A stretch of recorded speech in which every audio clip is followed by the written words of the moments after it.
Secret Chicken Club by George Shannon. Pictures by Deborah Zimke. Each day at Wise Acres was a day to celebrate. The sun always came up, there was plenty of food, and the lightning bugs never thundered at night.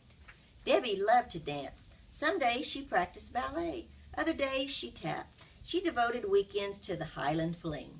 One day she danced her cow fairy dance. She heard Blanche whisper, "Psst, Doug, the Secret Chicken Club will meet tonight. Pass it on."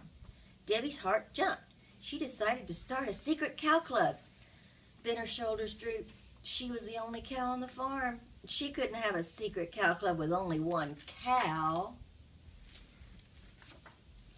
Debbie danced towards Blanche.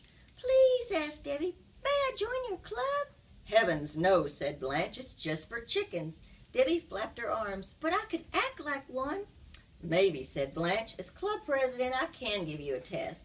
You'd have to cluck, lay an egg, and eat 10 worms. For 5 straight days, Debbie tried to cluck and lay an egg. For 5 straight nights, she tried to eat worms. She almost clucked, but she gagged every time she held a worm up to her lips. Worst of all, she kept falling off the nest without laying so much as a scrambled egg. On the 6th day, Vanna found Debbie stuck halfway through the door of the chicken coop. "I'll never get in the secret club," sobbed Debbie as the chickens pulled her out. "And your secret club is the very best." Blanche and Doug's eyes filled with tears at the very thought of being excluded from the club. "All right," said Blanche. "If you pass the next test, you can join our secret chicken club." "Knock, knock," said Blanche. Debbie grinned. "Who's there?" "Repeat." "Repeat who?" Who, said all the chickens. Who. Debbie laughed so hard milk came out of her nose. "Welcome to the club," said Blanche. "Only secret club members like our favorite joke." Bob and Ray gave Debbie an old tin funnel to wear as a beak. Doug taught her the secret password. "Oh," said Debbie. "Shh," said Doug. "That's it. Never say the password when others might hear." Then they sang the club song with a mouthful of corn to make sure no one could understand the secret words.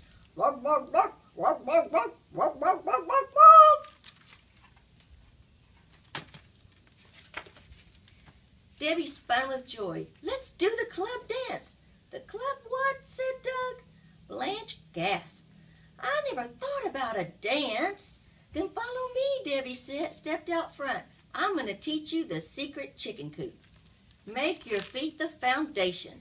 Make your stomach the walls.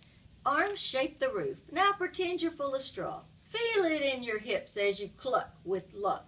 You're doing the coop, the boop da boop da boop, boop da boop da boop, boop da boop da coop." Brain food. Doug crowed up the sun and headed for the road. "How long will you be gone?" asked Roy. "I suspect the whole time," said Doug. "My answer could change once I get brain food." Brain food? A vitamin soup that makes chickens noodle even smarter than before. Doug pointed to his head. "A noodle like mine can never be too sharp." "Can you get me some?" asked Roy. "I wouldn't mind a little brain boost myself." "Sorry," Doug explained. "It's just for those of us in the secret chicken club." Roy sighed. "Oh, my mistake," said Doug. "I apologize. I didn't know you'd become a member of the secret chicken club. I'll get you a can of your very own." Roy shook his head as Doug wandered on his way. "What secret chickens club?" "Where are you going?" asked Vern. "Into town," said Doug with a grin, "to get the vitamin soup that makes a chicken's noodle smarter than before." "Can you get me some?" Vern tapped his head. "I wouldn't mind a boost in my brain myself." "Sorry," Doug explained. "It's a soup just for those of us with the password to the secret chicken club." Vern sighed. "Oh, my mistake," said Doug. "I didn't know you'd become a member of the secret chicken club. I'll get you a can of your very own." Vern blinked and scratched his head as Doug continued down the road.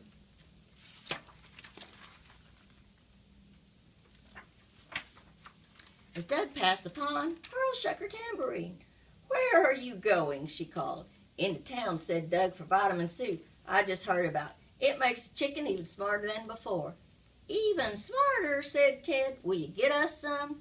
Sorry, said Doug. It's just for those of us who know the password to the secret chicken club. Says who? Demanded Pearl. Doug laughed. The can, that's who. You use your noodle and think. If it's brain food that was meant for everyone, it wouldn't be called chicken noodle soup. But you can't, said Pearl. Sure I can, said Doug. I'm not getting chicken noodle soup for every chicken's noodles in this club. Ted clutched his heart, and Pearl whispered to Doug, Don't be silly, Doug laughed.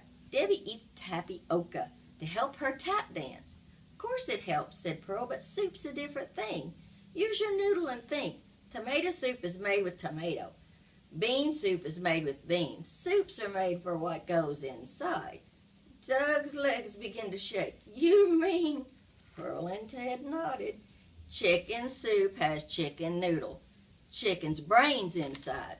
Doug fell flat to the floor, his beak and toes to the sun. I could have lost my mind, he moaned. How do you keep your noodle so sharp? Simple, Pearl smiled. I use it so rarely, it never has a chance to get worn out. Thief. Everywhere Debbie looked in the meadow was a blooming sweet bouquet.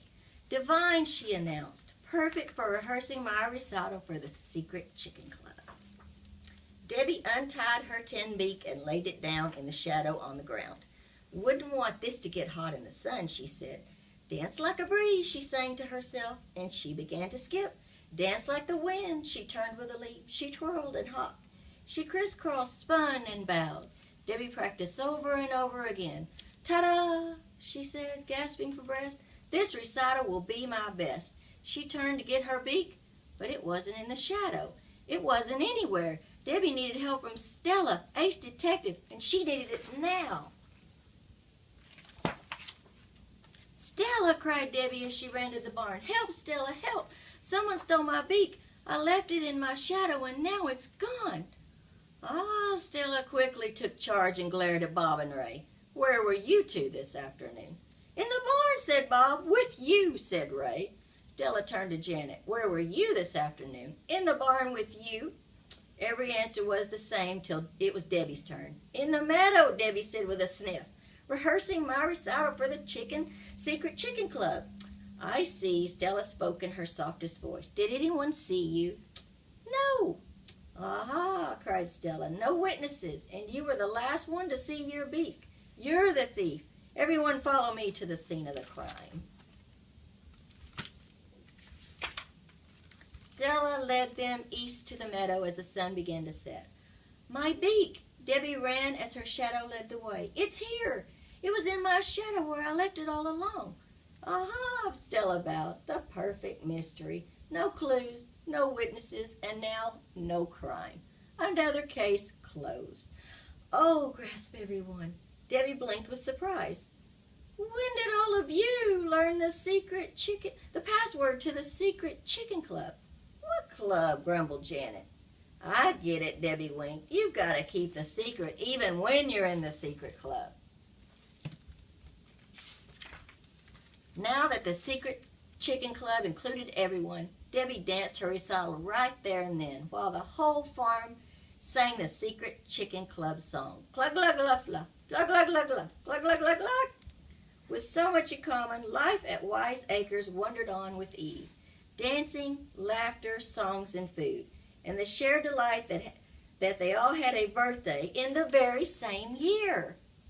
That was it.